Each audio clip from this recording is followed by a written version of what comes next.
Bonjour, on m'entend là, ça va? Vous m'entendez bien? Ok.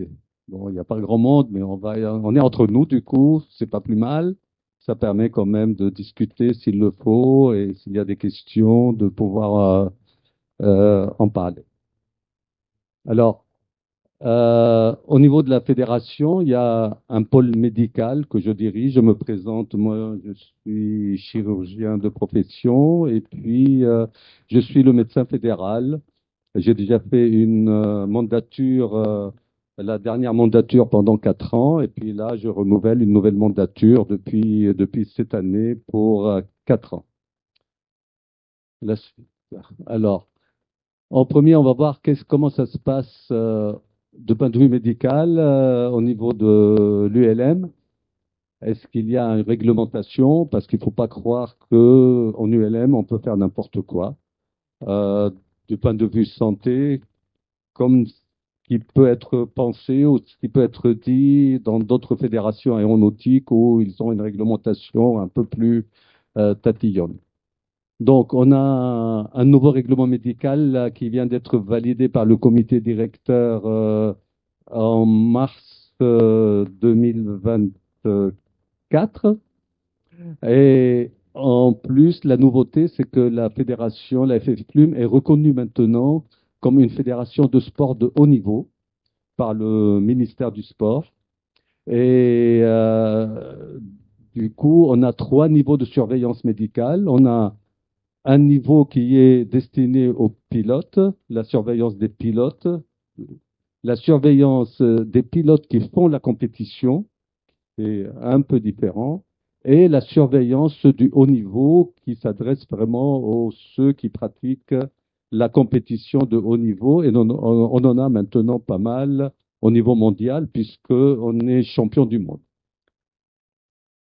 Alors, le certificat, la particularité de l'ULM, c'est que il faut un certificat médical de non-contre-indication à la pratique de l'ULM pour la première licence.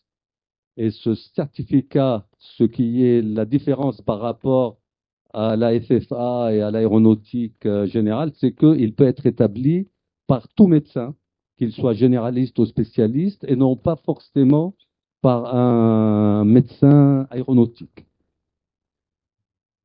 Ensuite, on fait le renouvellement de la licence tous les ans par un questionnaire médical auquel on peut répondre. C'est un questionnaire qui est fait par le ministère, qui est établi par le ministère des Sports. Il peut s'adresser à d'autres fédérations sportives. Et dans la mesure où on va répondre de façon négative à toutes les questions qui sont dans ce questionnaire, ça veut dire qu'il n'y a pas eu un événement majeur qui aurait pu interférer sur la santé. Là, on peut demander au niveau de la fédération un renouvellement de la licence sans fournir un nouveau certificat médical en précisant qu'on a répondu de façon négative au questionnaire. Voilà le questionnaire dont je parle. Et en cas d'interruption de licence pendant un an, si on doit redemander une nouvelle licence après une interruption d'une année ou plus, là, on est obligé de fournir de nouveau un certificat médical.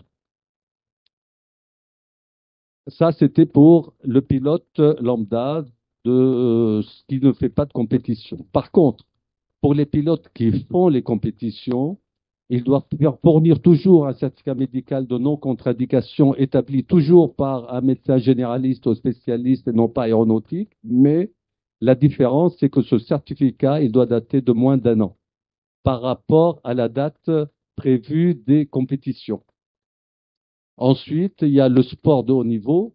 Ben, c'est quand même quelque chose à part. Il y a une surveillance qui est tout à fait particulière pour les sportifs de haut niveau avec un médecin des équipes de France et qui a le suivi, qui est en charge du suivi médical régulier de sportifs de haut niveau. Alors, dans le règlement, il y a une annexe au règlement pour dire qu'une attention particulière, et ça s'adresse pratiquement aux médecins qui doivent faire le certificat médical, attention particulière à l'examen neurologique et la santé mentale, Et au sujet de la santé mentale, Annabelle va nous en parler après pour voir un peu comment on conjugue santé mentale, morale, etc. avec l'ULM. Euh, Attention particulière donc à l'acuité visuelle, l'examen ophtalmologique, l'examen ORL pour l'acuité auditive et les problèmes de vertige, parce que avoir un vertige en cours de pilotage, ça, vous savez plus où vous êtes là, et c'est quand même dangereux. Et pour le paramoteur, une attention particulière pour le rachis, parce que il porte quand même du poids sur le dos. Ensuite, pour les compétitions, il y a l'épreuve d'effort qui est quand même préconisée et un bilan biologique. Alors, les contre-indications qui sont vraiment listées et qui on ne peut pas faire autrement, c'est pour la vision quand il y a une maladie de la rétine qui est en train d'évoluer, qui évolue et qui empêche de plus en plus la bonne vision. L'insuffisance staturopondérale où on peut plus manipuler les instruments et les commandes. Les maladies cardiovasculaires non stabilisées, on verra après que la différence par rapport à ça. Donc, quand c'est non stabilisé, bien sûr qu'on ne peut pas donner une autorisation de piloter. Les lésions pleuropulmonaires évolutives aussi. L'épilepsie, qui est un problème majeur quand même, parce que même quand elle est traitée équilibrée, on ne peut pas être sûr qu'un accident ou une crise ne va pas survenir à un moment donné. Le diabète qui est non équilibré et tous les antécédents de perte de connaissance, de vertige, de troubles de l'équilibre et effectivement les troubles neuropsychiatriques évolutifs. Alors, on va passer rapidement pour dire que dans d'autres pays, la réglementation est quand même beaucoup plus légère et que dans certains pays comme l'Angleterre, il suffit de faire une autodéclaration pour avoir un certificat pour pouvoir présenter son PPL et l'APL avant 70 ans et tous les 3 ans après 70 ans. Il n'y a même pas besoin d'un examen médical ou de certificat médical. Et pour la Grande-Bretagne, la visite médicale, donc, elle est supprimée.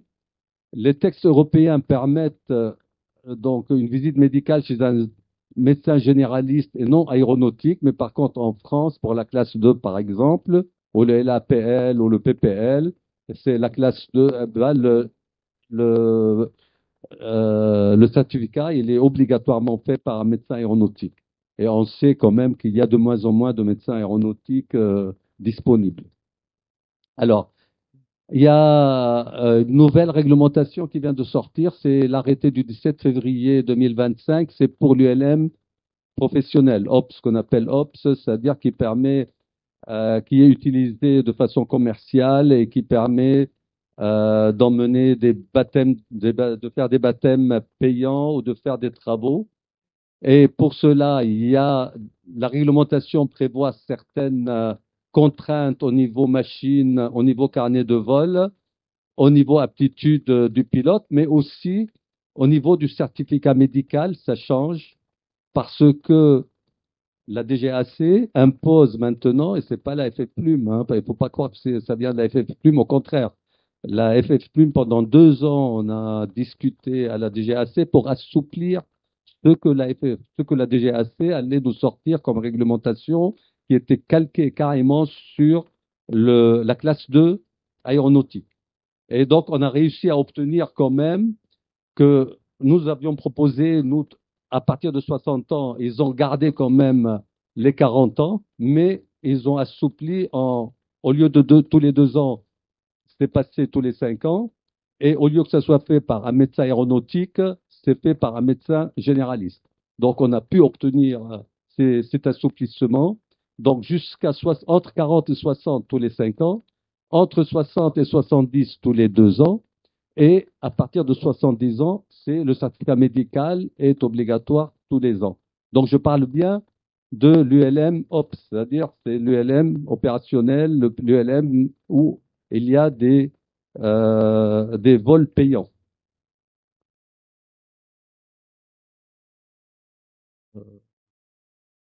Alors, le mode d'établissement du certificat médical, il y a deux phases. Il y a un questionnaire médical qui est rempli par le pilote et remis au médecin. Il est destiné au médecin, il n'est pas destiné à la DGAC. C'est pour faciliter le travail du médecin et savoir où c'est qu'il faut aller chercher des pathologies s'il y en a. Et ensuite, le certificat médical de non-contre-indication, il est établi par le médecin et c'est ce document qu'il faut conserver dans le dossier et qui peut être exigé par les autorités pour être sûr qu'on est conforme à la réglementation. Alors, la spécificité de l'ULM par rapport à la médecine, à l'aéronautique générale, c'est que une pathologie traitée et stabilisée ne présente plus de contre-indication à la pratique de l'ULM. Et en cas de doute, jusqu'à maintenant, on pouvait envoyer le dossier au médecin fédéral pour avis et décision ou prendre l'avis d'un spécialiste si le médecin a une certaine réticence par rapport à une certaine pathologie. Et je vous donne quelques exemples de dossiers examinés. On va passer rapidement là-dessus. C'est essentiellement dans la pathologie cardiaque. Vous avez ce qu'on appelle l'arythmie complète par fibrillation auriculaire, l'ACFA. C'est-à-dire que l'oreillette, en principe, une contraction cardiaque se fait. Vous avez la contraction de l'oreillette. Après la contraction de l'oreillette, il y a le ventricule qui se contracte pour renvoyer le sang dans la circulation générale. Et là, ce qui se passe, c'est que l'oreillette, au lieu de se contracter régulièrement, elle va faire une fibrillation. C'est-à-dire, elle va faire des contractions, des petites contractions qui sont complètement rapides et anormales, et le ventricule ne sait plus à quel moment il faut qu'il se contracte pour renvoyer le sang, ce qui va créer une arythmie. Et cette fibrillation va engendrer la formation de petits caillots dans l'oreillette. Et si un de ces caillots passe dans la circulation, ça peut aller dans la circulation cérébrale ou ailleurs, et c'est ce qui peut provoquer un AVC. D'où l'intérêt de traiter ça rapidement, et c'est le risque majeur de cette pathologie. Et le traitement, c'est une anticoagulation rapide, c'est-à-dire on va donner un anticoagulant pour empêcher justement la formation de ces caillots et rétablir un rythme sinusal, c'est-à-dire un rythme normal. Donc, c'est une pathologie qui, une fois qu'on a traité, qu'on a stabilisé, ben, au bout de 6 mois de surveillance et d'épreuve, ben, on va pouvoir autoriser de voler de nouveau, ce qui n'est pas le cas en aviation générale. Il y a la pathologie valvulaire, pareil, hein, vous avez les valvules au niveau du cœur. Elles peuvent être soit rétrécies, soit présenter une dilatation avec une fuite. Et pareil, si c'est une pathologie qui peut être traitée, on peut faire des opérations à cœur ouvert ou sans que ce soit à cœur ouvert, en passant par les artères. Et une fois qu'on a rétabli une bonne fonction valvulaire, on peut, au bout de 6 mois, donner de nouveau l'autorisation de voler. Dernière pathologie cardiaque qu'on peut voir, c'est la maladie coronarienne. C'est ce qu'on appelle la crise quand on fait l'angine de poitrine ou l'infarctus. C'est-à-dire, ce sont les artères du cœur, les coronaires, une des artères du cœur qui s'appelle les coronaires qui se bouchent et qui entraîne au niveau d'une partie du cœur, une partie du cœur qui ne sera plus vascularisée. Pareil, si ce traitement est, voilà, ça c'est le schéma des artères du cœur, des coronaires, on passe. Et donc pareil, si cette maladie elle est traitée rapidement, on met des stents, on fait des pontages, et on arrive à rétablir un rythme cardiaque et surtout une fonction cardiaque normale ou acceptable, ben, on peut de nouveau, après une surveillance de 6 mois minimum, rétablir et donner l'autorisation. On peut passer, donc on est dans les pathologies cardiaques. Vas-y, voilà. Ce sont des cas dont j'ai eu, qui m'ont été posé, ils m'ont envoyé les dossiers, ils ne savaient pas, le médecin ne savait pas s'il pouvait autoriser ou pas. Et donc, c'était des exemples de cas où, une fois qu'on a traité, stabilisé la lésion, on peut donner une autorisation. Voilà. Non, avant, tu reviens un peu avant. Voilà. Alors, une autre pathologie dont il faut se soucier, c'est le diabète. Effectivement, il faut savoir que le diabète, le problème du diabète, c'est que ça peut provoquer des hyperglycémies, mais surtout des hypoglycémies, c'est-à-dire un manque de sucre important au niveau du sang. Et là, l'hypoglycémie elle peut entraîner une perte de connaissance. Et donc, une hypoglycémie, perte de connaissance au cours d'un pilotage, c'est quand même grave. Donc, pareil, quand un diabète, il est bien équilibré par un traitement, il est bien stabilisé, euh, on peut autoriser donc la reprise des vols. Il faut quand même, on peut, par prudence, on conseille d'éviter de voler seul parce que même stabilisé, on ne sait jamais ce qui peut arriver. Et de préférence, avoir toujours un sucre avec soi pour pallier à une éventuelle hypoglycémie pendant le vol. Donc, il y a deux types de diabète. On ne va pas rentrer dans le détail. Il y a un diabète qui est traité par insuline. Il y a un autre diabète qui est traité par les médicaments hypoglycémiants, qui est plus facile à gérer que le diabète insulinodépendant. Encore que maintenant, il y a des méthodes d'implanter, il y a de l'insuline, il y a des méthodes qui permettent par des systèmes implantés de réguler la glycémie avec injection d'insuline régulière. Alors, la pathologie neurologique, il y a les ischémies, ce que j'ai dit tout à l'heure, on a parlé des AVC qui peuvent être entraînés par une pathologie cardiaque. Et il y a la forme mineure de l'AVC, c'est ce qu'on appelle l'accident ischémique transitoire. C'est la même chose, il y a une ischémie qui se fait, mais pas longtemps. Elle peut entraîner soit une toute petite perte de connaissance ou un malaise, etc., qui rétablit assez rapidement. Et du moment où le plus important dans les AIT ou dans les AVC, c'est de faire rapidement le diagnostic. C'est-à-dire, il ne faut pas traîner les urgences, on fait une IRM, on voit ce qui se passe. Et si c'est bouché, on fait une thrombolyse en urgence, c'est-à-dire on va liquéfier le caillot qui a bouché l'artère à l'origine de cette ischémie. Et moyennant quoi, ça permet quand même d'éviter d'avoir des lésions importantes au niveau du cerveau. Et ceci permet une récupération beaucoup plus rapide. Donc, dès qu'on suspecte un malaise, une ischémie, un AIT, il ne faut pas traîner, il faut tout de suite faire le traitement qui convient. Après, voilà. Donc là, on a parlé donc des AVC et des AIT, c'est la même chose. Donc IRM cérébrale en urgence et traitement adéquat. Pareil, dans la pathologie neurologique, il faut rechercher, traiter la cause, c'est avant tout. Et ensuite, quand on a eu des petits déficits ou même un déficit important, avec une rééducation adaptée, au bout de quelques semaines, au bout de quelques mois, on peut récupérer le déficit qu'on a eu pendant l'AVC du moment où ça a été traité rapidement et reprendre une activité normale. Et à ce sujet, bon, j'en connais, j'ai des exemples, c'était un confrère même, qui était pilote d'avion dans dans un aérodrome à côté de notre base ULM. Et lui, il faisait de l'avion. Bon, les ULM pour lui, c'était un truc un peu moins mineur. Et puis un jour, il fait un AVC mineur. Et il a fait de la rééducation, il a récupéré, sauf qu'il a perdu sa licence avion.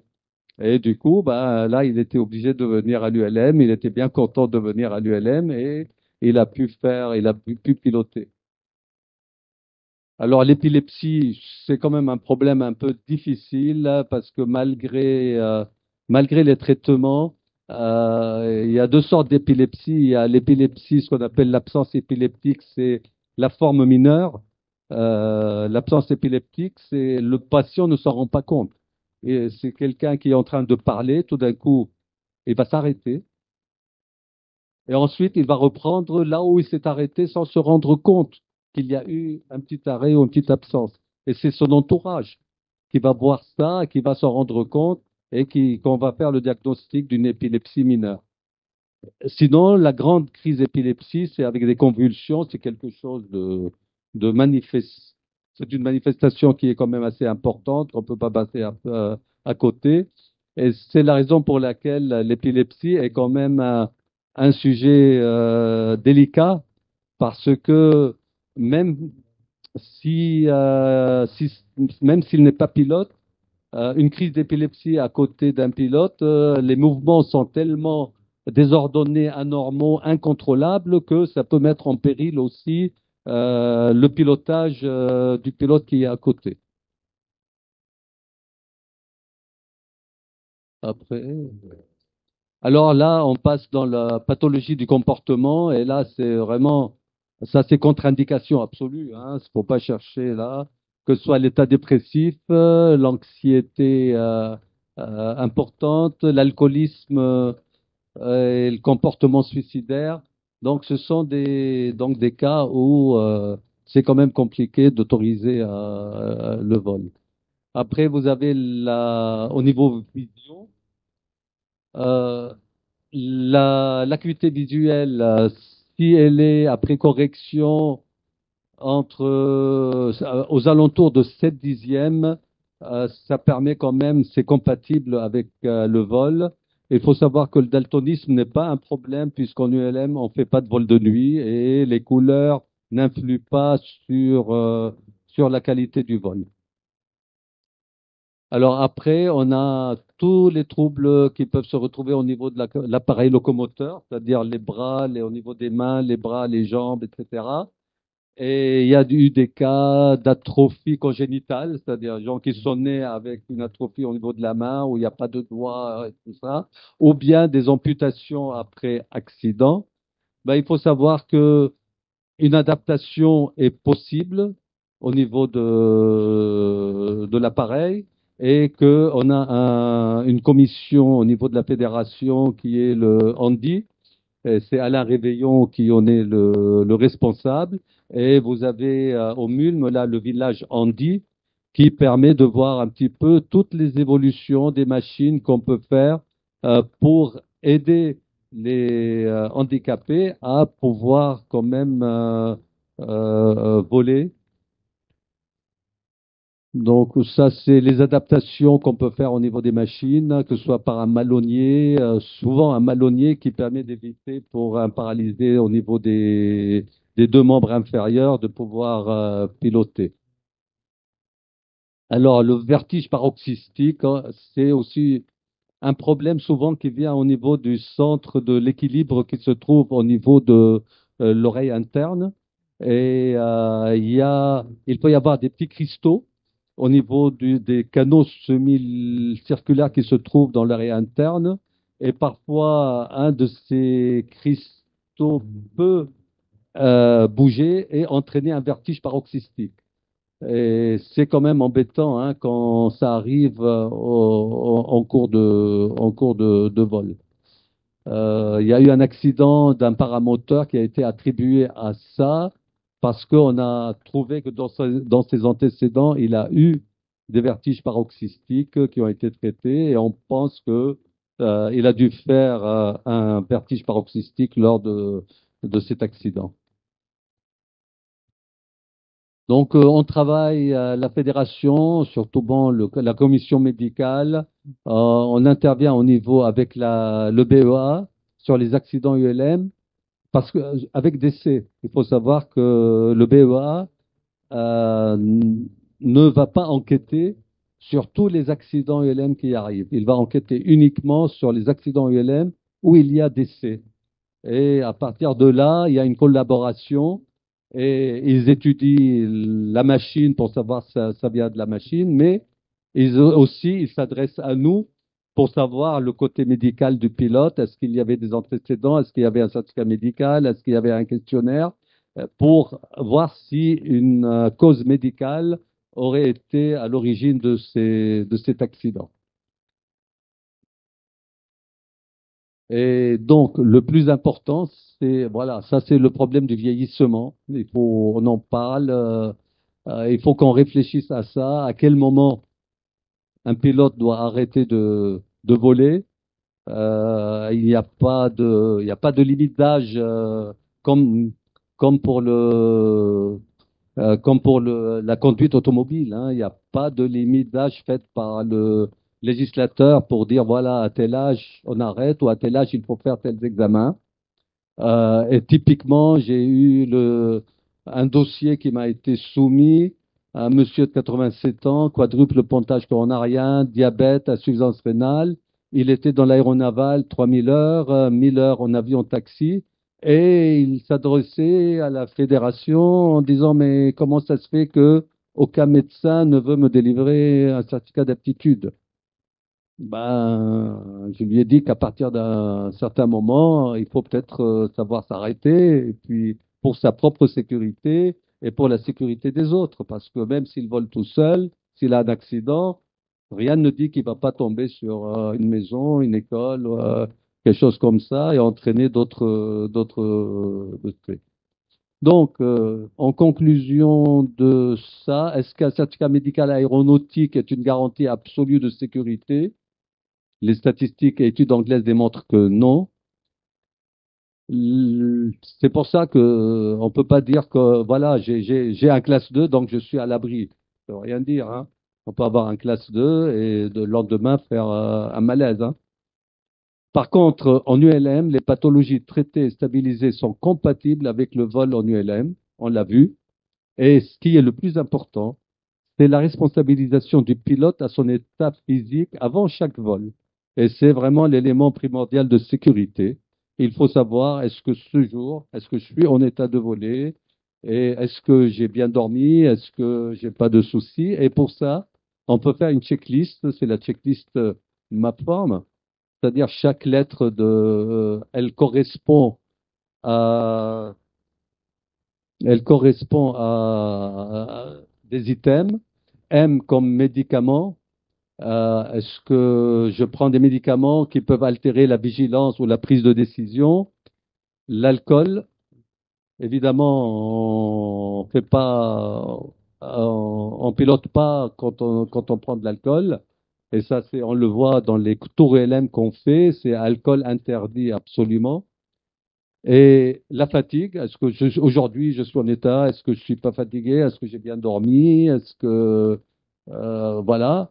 Opérationnel, la forme physique, maladie, symptômes, est-ce que j'ai mal à la tête aujourd'hui, est-ce que je me sens bien ou pas bien. Le repas, il faut une alimentation et surtout une hydratation, hein, bien hydrater, bien boire, bien manger, mais pas de trop non plus. Le moral, et Annabelle va nous en parler juste après, parce qu'on peut avoir des stress, des soucis professionnels, affectifs, financiers. Et puis l'excitation, quand je parle d'excitation, c'est souvent la promesse de faire un vol, c'est-à-dire que on a promis à quelqu'un de l'emmener voler, il est là, la machine est là, puis bon, même je me sens pas très bien, mais j'ai quand même promis, il faut absolument que je le fasse, ou je dois aller à tel endroit, on m'attend, il faut que j'y aille quand même. Donc, il y a ces contraintes qui peuvent influencer tout en se sentant pas bien, mais de faire quand même. Et l'accident peut arriver aussi à ce moment-là. Voilà. Et pour la sécurité, moi, je suis pour que l'utilisation du parachute, il faut pas hésiter, quoi. On a beaucoup de morts, malheureusement, qu'on déplore en ULM et qu'on aurait pu éviter par l'utilisation du parachute et le parachute qui n'a pas été utilisé. Parce qu'on essaye toujours de dire, voilà, je vais essayer de faire autrement, je vais essayer de descendre, il y a un terrain par là, etc. Alors qu'on a en ULM, et c'est la spécificité de l'ULM, on a quand même la possibilité